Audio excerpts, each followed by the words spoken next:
बिस्मिल्लाहिर्रहमानिर्रहीम। अस्सलाम वालेकुम दोस्तों, उम्मीद है आप खैरियत से होंगे। आज जो टॉपिक हम डिस्कस करेंगे ये है introduction to biology, divisions and branch of biology. दोस्तों ये 9th क्लास इंग्लिश मीडियम का टॉपिक है। अगर आप इसको उर्दू मीडियम में देखना चाहते हैं तो इसके लिए भी वीडियो अपलोड हो चुकी है।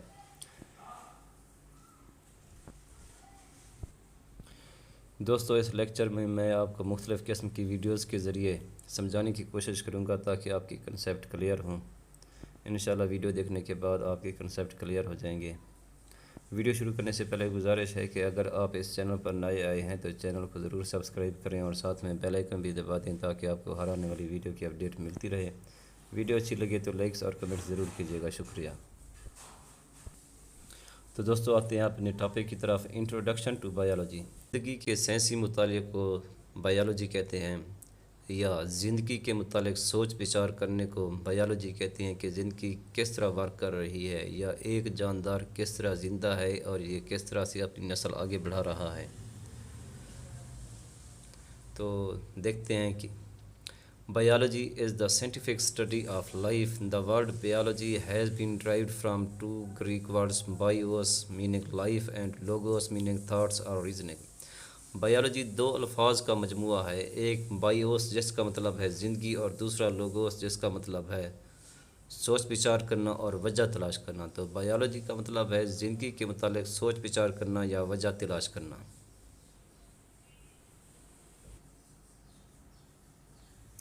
नेक्स्ट है divisions and branch of biology. तो बायोलॉजी की तीन बड़ी डिवीजन हैं। Zoology, this division of biology deals with study of animals. Biology की इस डिवीजन में सिर्फ़ और सिर्फ जानवरों का मुताला किया जाता है। तो दोस्तों यहाँ पर जानवर से मुराद सिर्फ जानवर नहीं बल्कि हर तरह के हरकत करने वाले जानदार जो हमें आम आँख से नज़र आते हैं। मिसाल के तौर पर हवा में उड़ने वाले परिंदे को भी साइंस की तारीफ़ में हम जानवर कहते हैं, और कीड़े मकोड़े, तितली और दूसरे जानवर, गाय, भैंस, बिल्ली, कुत्ता, ये सारे जानवर काउंट होते हैं। इसमें हम तितली को भी जानवर ही कहते हैं और हवा में उड़ने वाले परिंदे को भी साइंस की ज़बान में जानवर कहते हैं। तो ज़ूलॉजी में इन तमाम चीज़ों का मुताला किया जाता है। तो ज़ूलॉजी की तारीफ़ कुछ इस तरह से होगी, this division of biology deals with the study of animals. Next है botany, this division of biology deals with study of plant. Biology की इस डिवीजन में हम सिर्फ़ और सिर्फ प्लांट का मुताला करते हैं। तो बॉटनी में सिर्फ़ और सिर्फ प्लांट के अलावा भी जिस चीज़ का मुताला करते हैं इसमें फंजाई हो गया, जिसे हम खुम्बी कहते हैं, और एल्गी, ये जो तालाब वगैरह में पाए जाते हैं और दरिया वगैरह में पाए जाते हैं। नेक्स्ट है microbiology, this division of biology deals with the study of micro organism such as bacteria etc in order to study. तो दोस्तों माइक्रोबायोलॉजी में हम बैक्टीरिया और वायरसेस वगैरह का मुताला करते हैं। ऐसे जानदार जो आम आँख से नज़र नहीं आते उनको माइक्रो ऑर्गेनिज़म कहते हैं, और उनके मुताले को या उनकी स्टडी को माइक्रोबायोलॉजी कहते हैं। नेक्स्ट है मॉर्फोलॉजी, ये इसकी ब्रांच है मॉर्फोलॉजी। मॉर्फोलॉजी बुनियादी तौर पर मॉर्फ से निकला गया है। मॉर्फ कहते हैं शक्ल सूरत को। तो दोस्तों इसकी तारीफ़ कुछ इस तरह से होती है कि किसी भी जानदार की शक्ल और सूरत और साख्त के मुतालिक को हम मॉर्फोलॉजी कहते हैं। This branch deals with the study of form. Form कहते हैं शक्ल सूरत, एंड स्ट्रक्चर कहते हैं साख्त, जिस्म की बनावट, ऑफ लिविंग ऑर्गेनिज्म। तो मॉर्फोलॉजी में हम किसी भी जानदार की ज़ाहिरी शक्ल सूरत और उसके जिस्म की बनावट का मुताला करते हैं। नेक्स्ट है एनाटमी,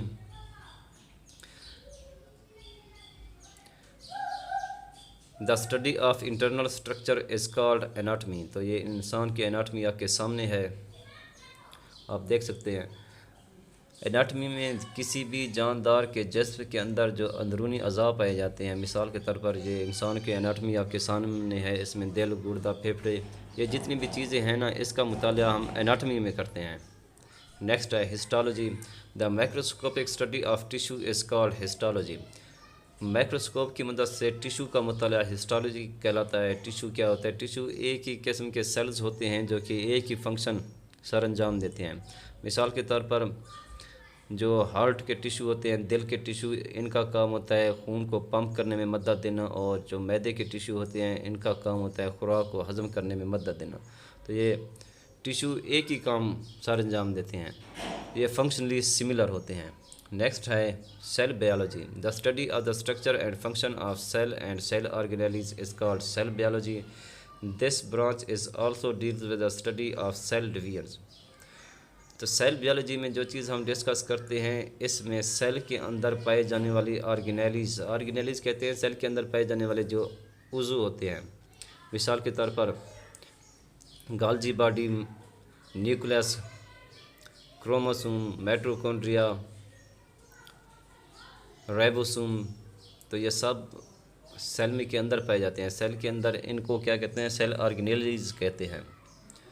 तो सेल बायोलॉजी में सेल के अंदर पाए जाने वाली सेल ऑर्गेनेल्स को हम डिस्कस करते हैं, और सेल का फंक्शन हम सेल बायोलॉजी में डिस्कस करते हैं। और इसके अलावा this branch also deals with the study of cell division. तो सेल बायोलॉजी में हम सेल डिवीजन के मुतालिक भी देखते हैं कि सेल किस तरह डिवाइड होता है। ये नेक्स्ट आपको पता चल जाएगा कि सेल किस तरह डिवाइड होता है।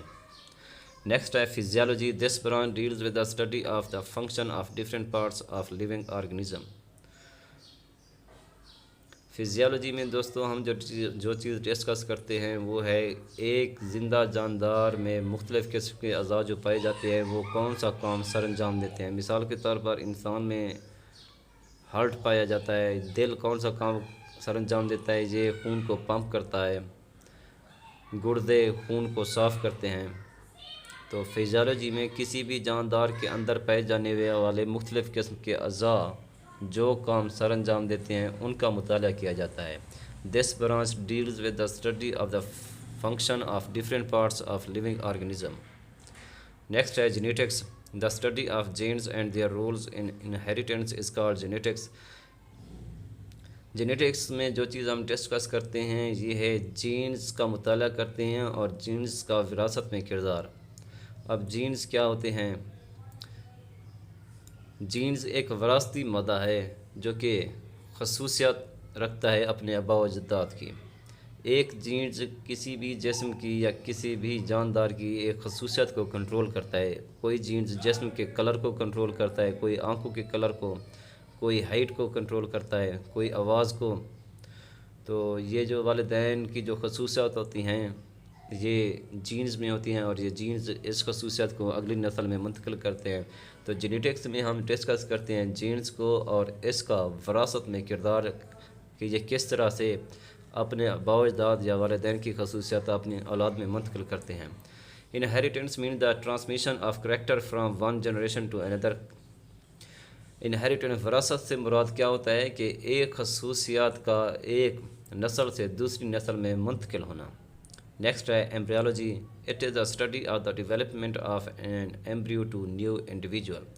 एम्ब्रियोलॉजी में जो चीज़ हम डिस्कस करते हैं इसमें एक सादा एम्ब्रियो से मुकम्मल जानदार बनना। तो ये आपके सामने है कि किस तरह एक एम्ब्रियो से मुकम्मल बच्चा बना। एम्ब्रियोलॉजी में हम ये चीज़ डिस्कस करते हैं कि एक एम्ब्रियो से किस तरह से एक मुकम्मल जानदार बनता है। नेक्स्ट है taxonomy. It is a study of naming and classification of organism into groups and सब ग्रुप। टेक्सोनोमी में हम मुख्तलिफ़ किस्म के जानदार को, तो दोस्तों टेक्सोनोमी में हम जो चीज़ डिस्कस करते हैं वो ये है कि किसी भी जानदार को किस तरह से साइंटिफिक नाम देना है, क्योंकि एक ही जानदार मुख्तलिफ़ इलाक़ों में पाया जाता है और उसका हर इलाके में मुख्तलिफ़ नाम होता है। तो इस मसले को हल करने के लिए एक साइंटिफिक तरीका है टेक्सोनोमी, यानी कि जानदारों का साइंटिफिक नाम देने का तरीका है। तो टेक्सोनोमी में हम देखते हैं कि एक जानदार जो मुख्तलिफ़ इलाक़ों में पाया जाता है उसको एक नाम से किस तरह पुकारा जाए। तो ये टेक्सोनोमी आपके सामने है, इंसान की taxonomy.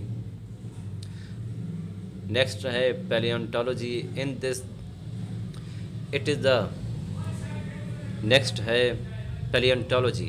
It is the study of fossils which are remains of extant organism. Palaeontology में हम फॉसिल्स का मुताला करते हैं। फॉसिल्स क्या होते हैं? ऐसे जानवर या ऐसे पौधे जो पहले मौजूद थे लेकिन अब ख़त्म हो चुके हैं और उनकी जो बाक़ियात बच चुकी हैं उनको फॉसिल्स कहते हैं। उन बाक़ियात का मुताला पैलियोंटोलॉजी में किया जाता है। तो ये आपके सामने हैं मुख्तलिफ़ किस्म के फॉसिल्स। नेक्स्ट है environmental biology. It deals with the study of interaction between the organism and their environment. तो दोस्तों इसमें हम जो चीज़ डिस्कस करते हैं कि एक जानदार किस तरह अपने माहौल के साथ ताल्लुक़ कायम करता है, या जानदार और माहौल का बाहमी ताल्लुक़ का मुताला हम एनवायरमेंटल बायोलॉजी में करते हैं। नेक्स्ट है social biology. This branch deals with the study of social behaviour of animal that make societies. तो बायोलॉजी की इस ब्रांच में जो चीज़ हम डिस्कस करते हैं कि किस तरह कुछ जानदार जो कि सोसाइटी बनाकर रहते हैं उनका रवैया किस तरह का होता है, क्योंकि मुख्तलिफ़ किस्म के जानदार होते हैं सोसाइटी में और ये किस तरह से अपना रवैया शो करते हैं। बहुत से जानदार सोसाइटी में रहते हैं और बहुत से जानदार अलग थलग रहना पसंद करते हैं। नेक्स्ट है parasitology. This branch deals with the study of Parachute. Biology की इस डिवीजन में, इस ब्रांच में हम जो चीज़ डिस्कस करते हैं मुख्तलिफ़ किस्म के पैरासाइट को। पैरासाइट्स ऐसे जानदार होते हैं जो कि अपने होस्ट में बीमारी वगैरह मुंतकिल करते हैं, जिसमें मुख्तलिफ़ किस्म के बैक्टीरियाज और वायरसेस शामिल हैं। नेक्स्ट है biotechnology. It deals with the practical application of living organism to make substance for the welfare of mankind. Biotechnology में हम जिंदा जानदारों का इस तरह से प्रैक्टिकल इस्तेमाल करते हैं कि ये इंसान की फलाह बहबूद के लिए किस तरह काम आ सकें। यूँ समझ लें कि आसान अल्फाज में हम मुख्तलिफ़ किस्म के जानदार को इंसान की फलाह के लिए इस्तेमाल करते हैं। मुख्तलिफ़ किस्म के, मिसाल के तौर पर एक पेनिसिलिन है, ये हासिल की जाती है अपना फंजाई से, और मुख्तलिफ़ किस्म की एंटीबायोटिक बैक्टीरिया वगैरह से हासिल की जाती है।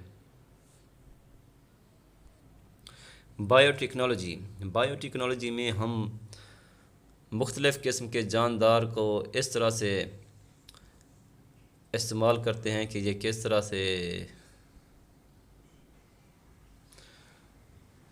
नेक्स्ट है बायोटेक्नोलॉजी में हम एक जानदार को इस तरह प्रैक्टिकल इस्तेमाल करते हैं कि ये किस तरह से इंसान की फलाह व बहबूद में मदद दे सकता है।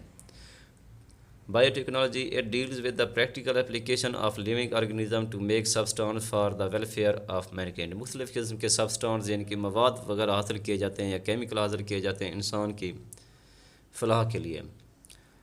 कुछ एंटीबायोटिक बैक्टीरिया वगैरह से हासिल किए जाते हैं, पेनिसिलिन वगैरह हासिल की जाती है। तो ये मुख्तलिफ़ किस्म के जानदार से चीज़ें ली जाती हैं, बनाई जाती हैं, मुख्तलिफ़ किस्म की चीज़ें बनाई जाती हैं इंसानियत की खिदमत के लिए। नेक्स्ट है इम्यूनोलॉजी।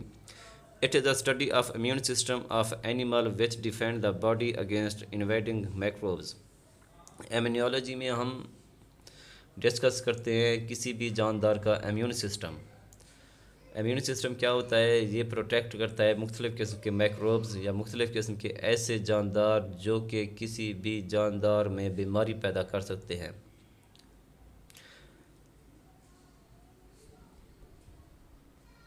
नेक्स्ट है immunology. It is the study of immune system of animal. तो इम्यूनोलॉजी में हम किसी भी जानदार का इम्यून सिस्टम डिस्कस करते हैं। इम्यून सिस्टम क्या होता है? इम्यून सिस्टम जिस्म का एक ऐसा मदाफ़ती निज़ाम होता है जो मुख्तलिफ़ किस्म के माइक्रोब्स, ऐसे जानदार जो जिस्म में बीमारी फैलाते हैं या जिस्म को डिस्टर्ब करते हैं, उसके ख़िलाफ़ क़ुव्वत मदाफ़त रखता है। It is study of immune system of animal which depends on the body against invading microbes.